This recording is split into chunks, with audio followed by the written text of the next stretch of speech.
There was a husband who cared about his wife very much, but he just wasn't very good at communicating how much he did care about her. So when she approached him and told him that she didn't feel like he appreciated what she did, he knew he had to improve. What he eventually discovered is that it wasn't about the recognition he wasn't giving, but the questions he wasn't asking. My name's Brian Fretwell, and you've likely heard me tell a story like this either on a TED Talk or a TikTok.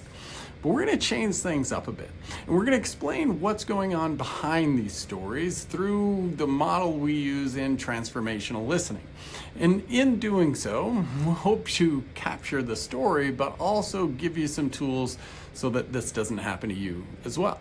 Now, initially, when the husband heard this concern by his wife, he didn't know what to do. Like, does he need to throw a pizza party every time he sees her doing something that he appreciates? But what the husband doesn't know is that recognition and reward are two different things in the brain. And what his wife is asking for is recognition, not some pizza party.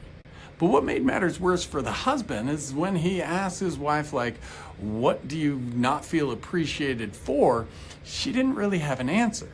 And this makes the problem even more frustrating, because how are you supposed to solve something if you don't know what the exact problem really is? But in the midst of that frustration, the husband steps out, thinks of a new question, and says, what have you done in the past week that you're really proud about? Now, this switch is not easy in the brain, that ability to step back and look at the bigger picture. And the goal that the husband wanted was to help his wife feel appreciated, when easily it could have been a goal that took over that, which was, I want to win this argument. But because he was able to do this, she was able to tell him about how she had spent some extra time with the kids, working on their homeworks and some problems, because they were going through some challenges.